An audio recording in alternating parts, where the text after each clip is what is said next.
Ladies and gentlemen, good day and welcome to Sportking India Limited Q3 and 9-month FY24 earnings conference call. As a reminder, all participant lines will be in the listen-only mode, and there will be an opportunity for you to ask questions after the presentation concludes. Should you need assistance during the conference call, please signal an operator by pressing star then 0 on your touchtone phone. Please note that this conference is being recorded.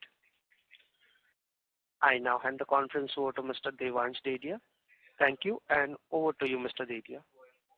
Thank you, Yusuf. Good evening, everyone. On behalf of Sportking India Limited, I extend a very warm welcome to all participants on the Q3 and 9-month FY24 financial results discussion call. Today on the call, we have Mr. Munish Awasthi, Chairman and Managing Director, and Mr. Sandeep Sachdeva, Chief Financial Officer. Short disclaimer before we start this call. This call will contain some of the forward-looking statements which are completely based upon a belief, opinion, and expectation as of today. These statements are not a guarantee of future performance and will involve unforeseen risks and uncertainties. With this, I would hand over to Mr. Munish Awasthi, sir, for his opening remarks. Over to you, sir. Thank you, Devansh. First of all, good afternoon and happy New Year to all the participants. We welcome all of you for this earnings call. I hope everyone has had an opportunity to go through the investor deck and the press release that we have uploaded on the exchanges. So last quarter was a quarter of two halves. The first 35 days, we saw very good export demand from our key market, Bangladesh. The other market, China, was a little subdued, and the domestic demand was in totally doldrums. But in the last 45 days of the quarter, the domestic market picked up post-Diwali, and demand has been robust. While Bangladesh market became a little subdued because of the impending elections there, and China continued to be subdued. Locally, we saw the segment-wise weaving did pretty well. And denim, after a long time, we saw the demand picking up a little. And knitting continued to be subdued throughout the last quarter. Looking ahead, we have seen in the last 15-20 days, we have seen some uptick in demand in key markets of Bangladesh and China as well. Domestic market continues to do well. We have seen some uptick in the demand for knitting yarns also after a long time. The cotton prices are at the lowest level relative to international prices for almost 3-4 years, which is a good development. And the outlook, according to us, is much better than it has been for the last 6-7 quarters. The Western markets, our key consumers, seem to be done with their stock rationalization. There is because of the Red Sea issue, we have seen some positive effect on some preponement by some buyers because of the amount of time being taken because of the alternate route. It has affected us. Our freight costs have gone up in some markets, which is a very small portion, that is about 5% in some markets because of this Red Sea issue. So, in totality, we see the last quarter was something, we could see some progress in, long subdued conditions we have seen, especially in the domestic market. Local market has been down for almost 6-7 months, and we saw a sharp uptake in post-Diwali, which has continued, for now 2 months now. And we saw the margins couldn't improve that much because there was a lot of capacity idle going on across the spinning sector in India, which has now started to fill up more than before. So we expect the volumes have increased. We expect the margins to start expanding slowly and steadily over the next 2-3 quarters. Another development was that the remaining capacity for our rooftop solar project has been totally operationalized as now. The company has full 25 megawatts of power available for captive consumption. This has been a very important step to keep power costs in check. Now the company operates at a larger scale than before, and it's also a small step towards sustainability. I will now hand over the call to Mr. Sandeep Saxena, who will take you through the financial performances of the company. Thank you, Mr. Awasthi. Good afternoon, everyone. For Q3 FY24, Sportking India Limited achieved revenue from operations of rupees 598.7 crores, up 16.7% year-on-year and minus 4.7% quarter-to-quarter basis. Shares of export to revenue was 48% as compared to 42% in the previous quarter. Exports have grown 46% Y2Y from 196 CR to 287 CR. The gross profit stood at rupees 134.4 crores, up 26.4% on Y2Y basis and 14% on quarterly basis. EBITDA for the quarter was rupees 48.7 crores, with EBITDA margin of 8.1%. EBITDA margin improved about 32 bps Y2Y and about 183 bps on quarter-to-quarter due to higher gross profits, as company benefited from lower input cost as well as controlled rise in employee cost. Profit after tax was rupees 13.8 crores to a margin of 2.3%. PAT declined 11% on quarterly basis on account of higher other income in Q2 FY24 and 23.5% yearly basis due to rise in depreciation and interest cost. For 9 months FY24, revenue for operation was rupees 1766 CR. Gross profit was rupees 370.6 CR with a margin of 21%. EBITDA for 9 months was 138 CR. Thus, EBITDA margin was 7.8%. Profit after taxes was 447.5 crores, a PAT margin of 2.7%. I would like to reiterate that reason depreciation has jumped up for the current financial year is because of the capex for increasing spindles as well addition of rooftop solar was put to use during the start of the current year. Thank you. I request now moderator to open the floor for question and answer session. Thank you very much. We will now begin the question and answer session. Anyone who wishes to ask a question may press star and 1 on their touchtone telephone. If you wish to remove yourself from the question queue, you may press star and 2. Participants are requested to use handset while asking a question. Ladies and gentlemen, we'll wait for a moment while the question queue assembles. First question is from the line of Aniket Kulkarni from BMSPL Capital. Please go ahead.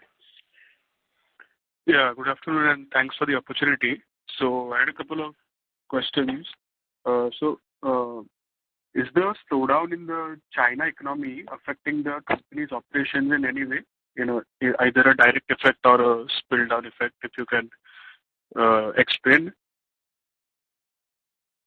Yeah, thank you. Thank you for the question. Yes, definitely. The Chinese market has been one of the key markets for our exports historically. Not specifically for our company, but for as a country, it has been the key market. And the slowdown has affected. But lately, we have seen, in last 2-3 months, last 1 month, we have seen some uptake in the demand from China as well. I think the biggest impact from China has been in the synthetic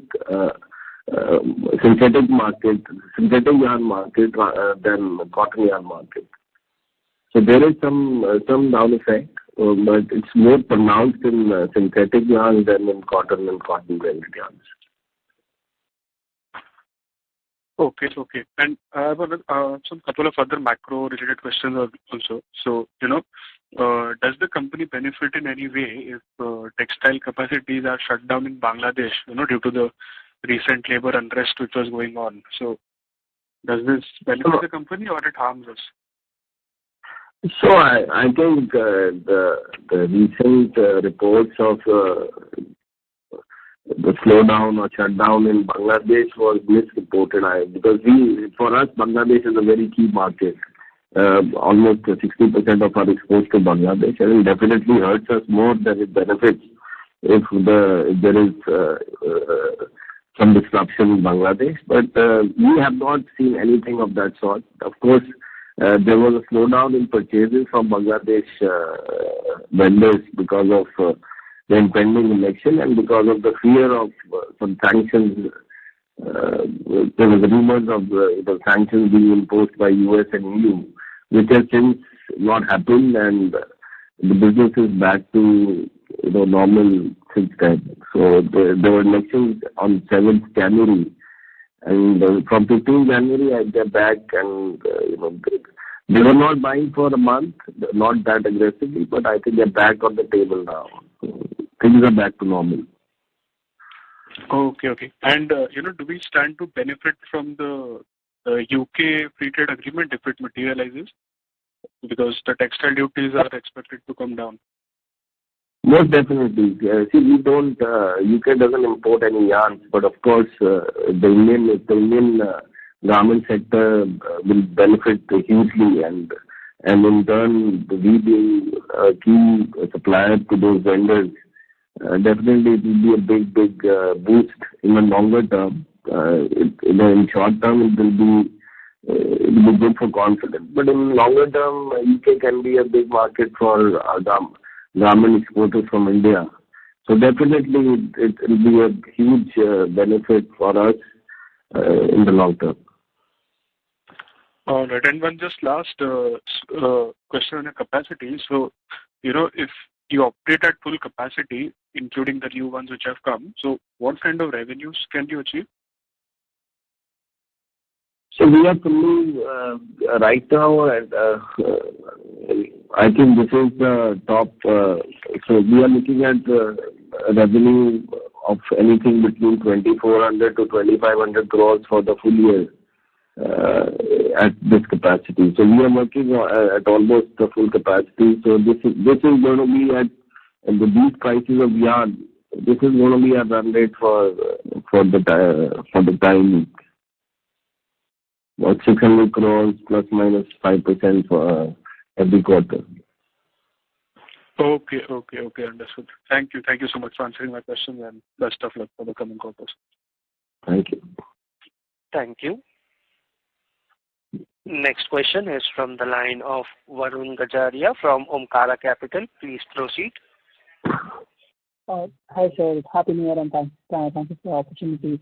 So, with reference to cotton prices, it seems like the cotton prices have pretty much cooled down to around 55,000 rupees per candy. What's your take on it?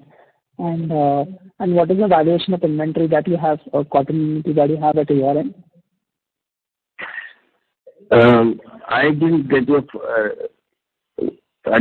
question. Like the second, of course. I didn't get your question. What are you wanting to know? Okay, so it seems like cotton prices have cooled down to around 55,000 rupees per candy. So how is it going at cotton? How is it going there? And at what valuation is the inventory holding of cotton? Okay, so the cotton prices are right now oscillating between 54 and 55,000. They have been here for almost a month now, and as I said in my opening remark, these are the lowest prices in relation to international prices for long, maybe 3-4 years. So we definitely feel there's a lot of value in cotton right now. And this is generally the harvest period, so the arrivals are at their peak. So this is generally the time when most of the mills, they stock up. So we are also doing that. About the exact amount of cotton stock, we don't share that number. So but right now I can just tell you that the arrivals are at the peak, and so we are. This is the time we generally stock up, and we feel this is the right value. In relation to international prices are at the lower end. Okay, so it shouldn't fall from here and further, right? Like, ideally. I don't have a crystal ball, but yeah, Okay. we feel it's pretty much at the bottom. Right. So what was the cotton yarn spread this quarter? So cotton yarn spread was around about 121 rupees. Okay, 121 rupees. Okay. And it seems like just on quarter-on-quarter basis, your margins, your EBITDA margins are lower. Is there any particular reason for it? The EBITDA margins were a little higher actually, quarter to quarter, by 2%, I think. Not lower. If you exclude the other income, they were slightly higher by 2%. Right. Okay. Thanks. Yeah. Thank you. Next question is from the line of Darshit from Robo Capital. Please go ahead. Yeah, hello. Am I audible? Yes. Yes, you are. Yeah. So thank you for taking my question. So my first question is, why have the margins dipped so significantly, like going from 13% to say 8%, if I'm saying it correctly? What would be the reason for that? And if in case if you're saying that the prices have hit rock bottom, and if say suppose the margins improve from here, by what within what timeline would we go back to the long-term 11-12% EBITDA margins? So margins have been pretty subdued for last 3-4 quarters. So it's not some phenomena has not happened like now. So margins have been in the range of 7 to 8% for last 4 quarters now. And there are many reasons behind it. First of all, of course, all the huge slump in demand across the world, the Western markets doing their stock rationalization, many other factors. But now getting back to the normal levels, which were 12 to 13% for us, I see some roadmap, going towards it. I believe we should be getting into, it's in a not in a very distant future. We see something which we haven't seen for last 6-4 quarters, that is very low cost prices and good demand. So I believe that in 2-3 months we should start seeing some uptake in margins also, and inching towards the normalcy. Okay. But like any kind of very ballpark timeline, say a year or two, you go back to these margins, 11-12? I think if all it looks like that it might happen, in 3 to 4 months. Okay, great. That's great. And secondly, do we have any capex plans going forward? Not as of now. We don't have any major capex plan. Just normal upgradation, modernization. That's it. Okay. And debt scenario? The debt will remain, or are we planning to repay back? So we are continuously repaying our long-term debt. So the debt which had peaked at around 430 crores, so it is down to 380 crores now. So we'll be paying it as it comes due. So we are in no hurry to repay it.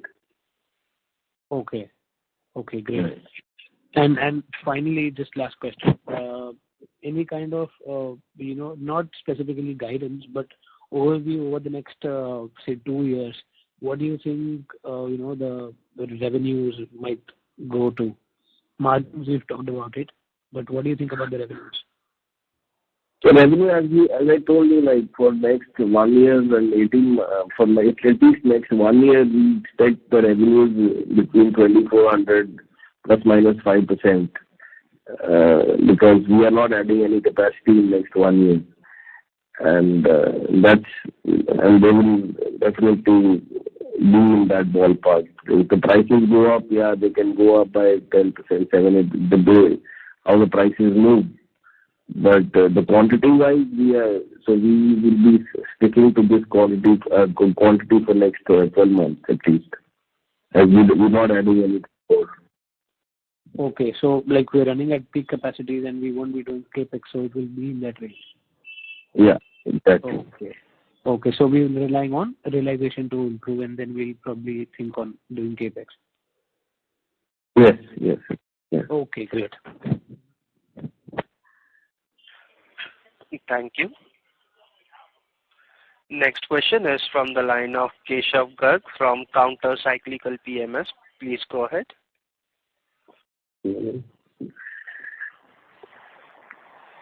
Hello. Yes, you are audible, sir. Please proceed. Sir, I'm trying to understand that on our 25 megawatt rooftop solar power plant that we have set up, sir, what was the capex that we have incurred and what is the expected IRR on this? And sir, our quarterly power and fuel cost is around 40 crores. So by how much will it come down going forward due to this? So our total outlay was around 85 crores on this 25 megawatt. And the IRR, I think my team can get back to you separately. We don't have the numbers offhand. And we will be saving almost, you can say around 1 lakh, about. So our cost, which is, some major portion of this was operationalized in last 6 months also. So the saving, what we are from where we were, the saving is almost about how much?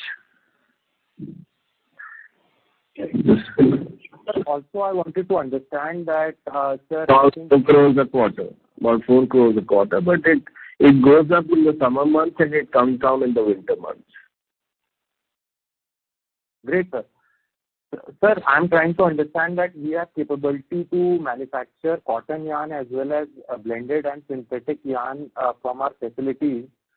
So I'm trying to understand that how fungible is our capacity, that depending upon the realizations and spreads in different segments, can we, by what extent can we basically alter our output from cotton yarn to, let's say, blended or synthetic yarn? So synthetic yarn, once you have cotton yarn spindles, you can spin anything on them. It is very difficult going from polyester to cotton. It is rather impossible. You have to incur a lot of capex. But going from cotton yarn to synthetic yarn, it's not that difficult. So I think if we don't do it because we don't go by monthly outlooks or quarterly outlooks. We go by because we don't want to disrupt our market and our market share in the segments we are and our expertise in the segments we are. So that's why we have distributed our spindles according to our markets, our customers. So we don't take these decisions monthly or quarterly. So if we see a long-term requirement to get into a certain segment, only then we do that. So, and for us, it's not that difficult because our biggest capacity is in cotton, and from cotton to get into blended or synthetic is not a very big investment or a very big change. So basically, out of the roughly 600 crore revenue last quarter, sir, what percentage was non-cotton yarn? So cotton, just 1 second. 60% cotton. 60% was 100% cotton yarn, and 35% was polyester cotton blended. The rest was synthetic or waste. Great, sir. Sir, also, sir, Q1Q our revenues have come down marginally. So, is this due to the fall in realization? It's a combination of a little bit of accumulation. Like there was some stock which was shipped a little late, and a little bit like 1 or 2% dip in the realization prices also in synthetic and blended yarns. Great, sir. Sir, also, sir, what percentage of our cotton yarn would you consider as value-added yarn? And so going forward, since we are not, we don't have any immediate plans of increasing capacity, so can our product mix change so that our revenues can improve? See, right now, the last 16 to 18 months, the situation has been pretty bad for all kind of yarns. May it be value-added yarns or normal basic yarns or whatever. So I think this situation will improve for everyone, and it is going to improve for everyone going forward. About value-added part, we are right now increased it a little bit by maybe 3% in this quarter. We have gone into more slab yarns and double yarns. Our capacity has increased a little. So we are doing it slowly and steadily. We don't have a lot of leeway right now to get into more value-added yarns. But whatever we have, we are doing it slowly and steadily, and I think our portion has increased steadily from, I don't have the figures right now, but we can share it offline. But it has been going steadily, very slowly, but steadily in last 4-5 quarters. Sir, also, sir, in future, are there any plans to get into knitted or weaving fabric, or we will continue to be a yarn company only? We never say never. So right now we don't have any plans, but as we see the opportunities, we see a lot of opportunities in total textile segment, be it spinning, knitting, weaving, everything. So, and garmenting also. So we are weighing as we go through this lull of no expansion. We are weighing all our options and where all we can expand next. So we are keeping all our options open, and everything is possible right now. We haven't yet decided, but everything is possible. We can get into. We have all the options open. And sir, lastly, sorry to interrupt, Mr. Garg. May we please request you to rejoin the queue as there are several participants. Sure, thank you. Thank you. Before we move to the next question, a reminder to the participant, anyone who wishes to ask a question may press star and 1. Next question is from the line of Guneet Singh from CCIPL. Please proceed. Hi, sir. Thank you for this opportunity. Almost all of my questions have been answered, but in the last quarter, you had guided that we would be able to maintain our top line of Q2 for the coming quarters, but we saw a marginal decline. So, is it safe to say that for the coming quarter, looking at our solar plant being operationalized and better demand conditions, we can expect to maintain the top line of this quarter and get into double-digit EBITDA margins?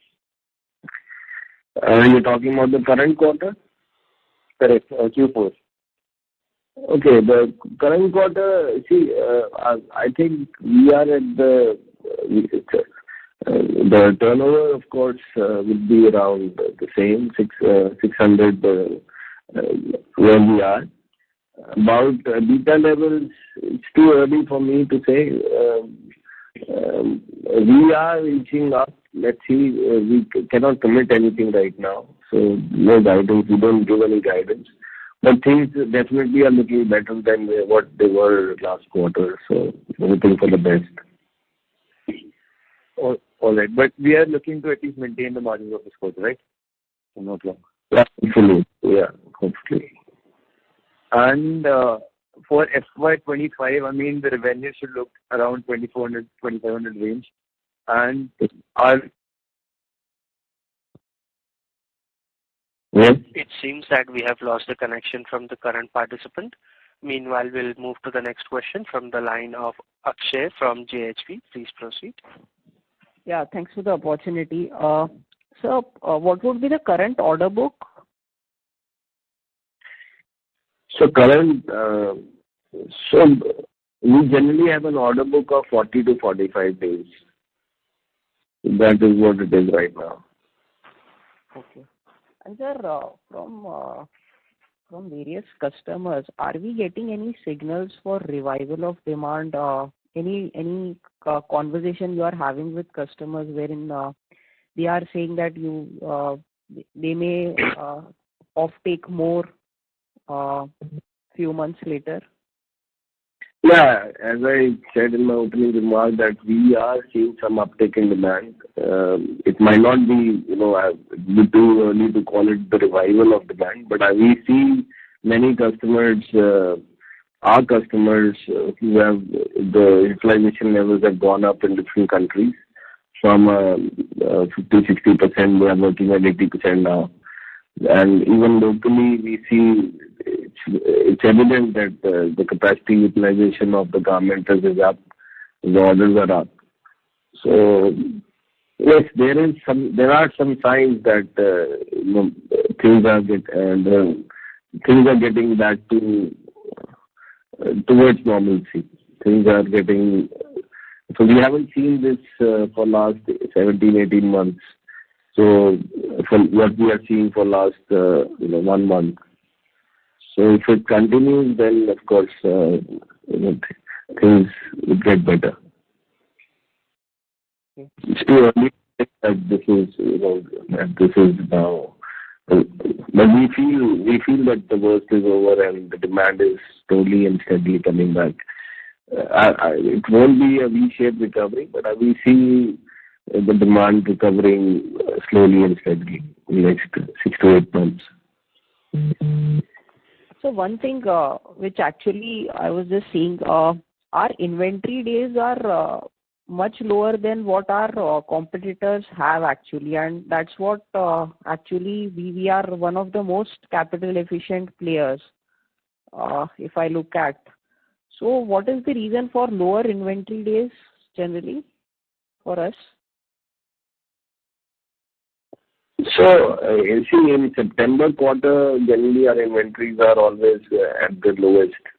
So, and last year was a different year because last year, even in March, we didn't need to carry a lot of cotton because of the attitude of farmers. They were not bringing up the cotton crop. So it keeps on changing. It's nothing. It's according to the market how we feel it. It's right because most of our inventory is in raw materials. So if the raw material coverage is less, then we look to be more efficient, and if it is more, we look to be more inefficient. Okay, no, but I was comparing it with your competitors, so they are also operating in the same environment, right? Everybody can have a different strategy, so we don't really know what our competitor is doing. Okay. Yeah. And sir, there is this Expo Bharat Tex 2024. So do we expect any, or is it just a normal exhibition which is happening, or is it going to be a little bit different this time? Let's see, how it is. Definitely, all these expos are good for the country. People can come and look at all the opportunities which are available in India. So let's see. We have to see it to comment how good or bad it was. Okay. Thanks a lot, and all the best. Thank you. Thank you. Next question is from the line of Varun Gajaria from Omkara Capital. Please go ahead. Hi, sir, and thank you for the opportunity again. I just had one question, and probably I wasn't able to get it through in the last time. Quarter-on-quarter, your sales have reduced, but the EBITDA margins have remained a little bit higher. Is there any particular reason for it? Because from how I understand, the price of cotton or the price of inventory was relative, wouldn't have changed as much for the margins to budge. So, yeah. There was, I think, maybe some operational efficiencies, because in winter months the power cost goes a little bit down, and then there was slight uptick in cotton blended yarns, which fetched better margins in the last quarter.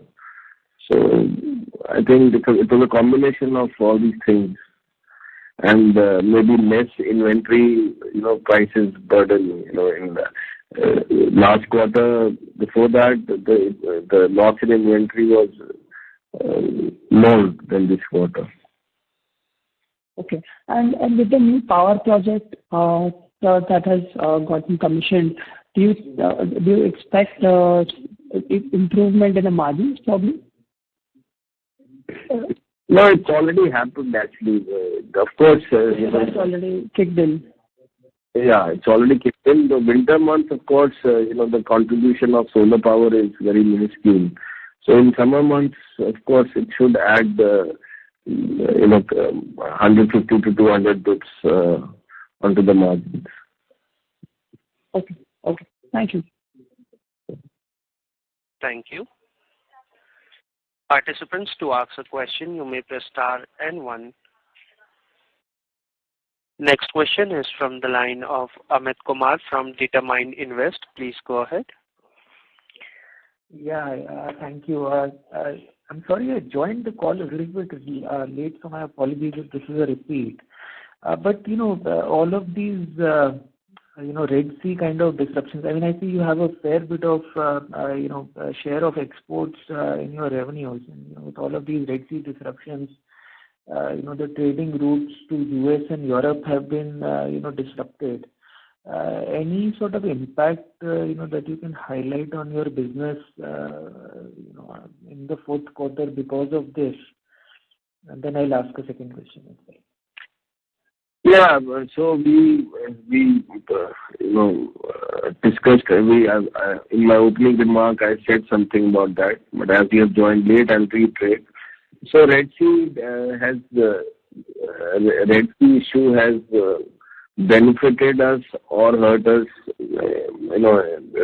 But benefit is that not many customers of ours, they are being told by their final brands to prepone their shipments. So there is a little bit of preponement of demand that has happened.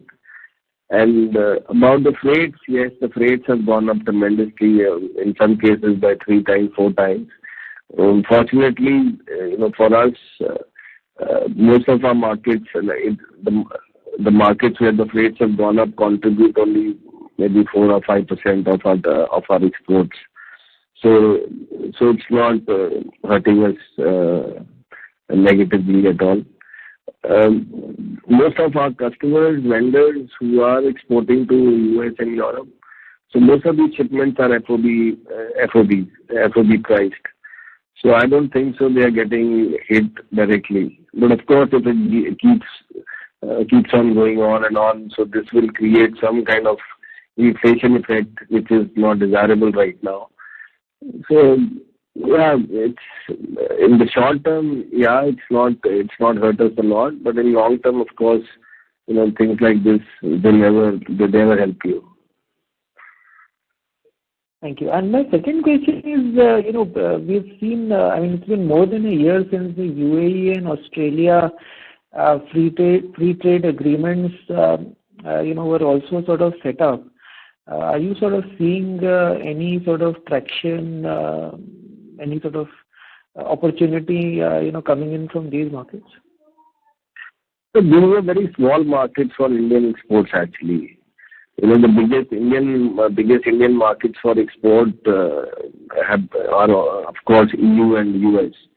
So there will be some benefit, but not for our yarns, of course, but for the garmenters. But because of the base, it's, you don't feel it's a lot. So it is happening, and I think these kind of FTAs, they help you in the long term. The people just don't switch to somebody else overnight.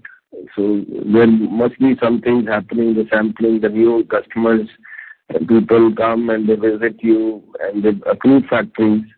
So it's a long process. So I think, but of course these FTAs always help. So and all these FTAs and all these parks, textile parks, big parks which are coming up in India. So they're very helpful in the long scheme of things. Understood. Thank you. That's it from my end. This has been very helpful. Thank you. Participant, to ask a question, you may press star and 1. Next question is from the line of Darshit from Robo Capital. Please go ahead. Yeah, hi. Hello. Yeah. Yeah, thanks for the follow-up. So I just wanted to ask a question that we talked about the margin increasing, but what would be the additional levers apart from like realization? You said that in 3-4 months we'll reach to the double-digit margins, but apart from realization, what else would it be that would take that figure to those percentages? I think it's mainly it has to be demand. The cost wise we are doing, it's ongoing. We keep on doing whatever is possible. But if the demand remains robust and as it is, and for a longer period of time, because in the last couple of months there was a lot of inventory lying around which has got consumed. So that's why the prices didn't go up that sharply. But they have gone by 3-4 rupees. So that is the biggest lever, that the demand and the prices going up because of the demand going up. Okay, got it. And do we have any kind of visibility over a figure, say 300 crores of EBITDA? Do we see that happening anytime soon? It's very difficult to predict. We saw 600 crore of EBITDA 2 years back, which we never could predict, and we are down to maybe 200 crores or 220, 230 crores this year, which was also not predictable. So it's very difficult to predict these things in such a volatile time we're living in. So, there are 2 wars going on. We have got highest interest rate for 20 years in Western world. So it's very difficult to predict this right now. Okay. Of course, we are hoping for it. Great. Okay. All the best. Thank you. Thank you. Before we move to the next question, a reminder to the participant, anyone who wishes to ask a question may press star and 1. We have our next follow-up question from the line of Keshav Garg from Counter Cyclical PMS. Please go ahead. So last year we did a buyback, so thank you very much for that. And sir, 1 year is about to get over, and sir, now our balance sheet is pretty much delivered. And since we don't have any capex plans, sir, if we do a share buyback, our spindles per share can increase without us expanding capacity. And sir, since the stock is also quite cheap, so it will benefit the shareholders for all times to come, as the number of shares will reduce permanently and earning per share will increase permanently. So kindly consider another share buyback. Yeah, definitely. These kind of things we always have in our horizon. So we will be evaluating these things in the next 3 to 6 months and see if we don't have any expansion program, and if we think then we will consider these things. For sure. Great, sir. Thank you and best of luck. Thank you. Thank you. Ladies and gentlemen, that was the last question for the day. I would now like to hand the conference over to Mr. Munish Awasthi for the closing comments. Thank you, everyone. I would like to thank all the participants for taking out the time to join us for this call. We look forward to having continuous engagement with all market participants. For any other queries, be free to connect with the Orient Capital, our investment relation advisors. Thank you. Thank you so much. Thank you. On behalf of Sportking India Limited, that concludes this conference. Thank you all for joining us, and you may now disconnect your lines.